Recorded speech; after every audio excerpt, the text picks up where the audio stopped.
flexing? Yeah, I'm flexing. But I'm not flexing a car, I'm not flexing a brand, I'm not flexing a perfect life on social media. I'm flexing something you cannot buy.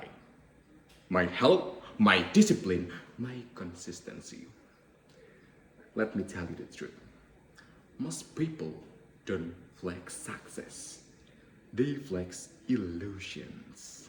Borrowed money, rented lifestyle, edited reality. Bro, that's not power. That's insecurity. And here's the problem. You spend years trying to look rich, but you ignore the one thing that keeps you alive. Your body, your mind, your health. As a medical student, I see this clearly. People don't break overnight. They decay slowly, quietly, daily. Bad habit, no movement, no discipline, and then one day they call it sudden. No, it's not sudden, it's accumulated neglect. And here's something deeper. Science already explained this. Skeletal muscle is not just for movement, it is a secretory organ. So when you exercise, your muscles release signaling molecules called myokines. And these myokines communicate with your brain, your immune system, even your cardiovascular system.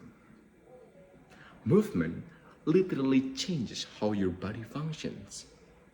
When you stop moving, you are not simply resting, you are shutting down one of the systems that is designed to protect you. That's why inactivity is not harmless. It is a biological decline. Most people want result. Nobody wants discipline. Most people want the image. Nobody wants the process. So I made a decision. Not emotional, not dramatic, a decision. I train even when I don't feel like it, especially when I don't feel like it. Because motivation is weak.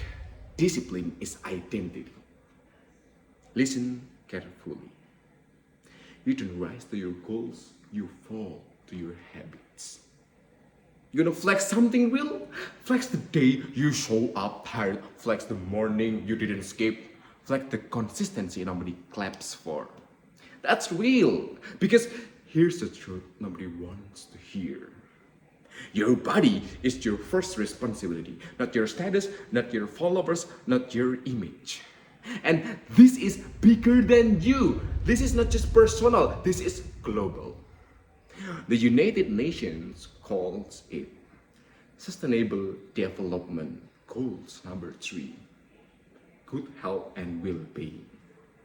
But listen, this goal will not succeed through campaigns alone. It needs people, especially young people like me. Because the future of global health is not only in hospital, it is in habits. And habits are built by the generation living today. We are the generation that normalize burnout, normalize sleep deprivation, normalize healthy lifestyle. And then we wonder why anxiety, obesity, and chronic disease keep rising. Today, over 301 million people worldwide live with anxiety. Nearly 819 million people are living with obesity. And chronic disease kill 43 million people each year, accounting for 75% of all global health. So the role of young people today is bigger than we think. Not just to talk about how, but lead through example. Because leadership is not only about speaking. Leadership is influence. And influence starts with how you live your life. You don't fix a global health crisis with medicine alone.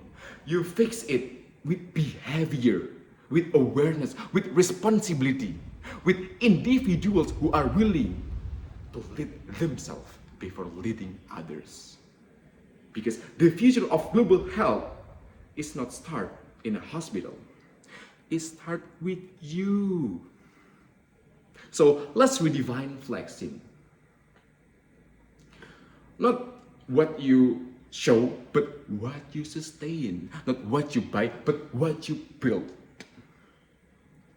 Flex your discipline, flex your standards, flex your self-respect, and above all, flex your health.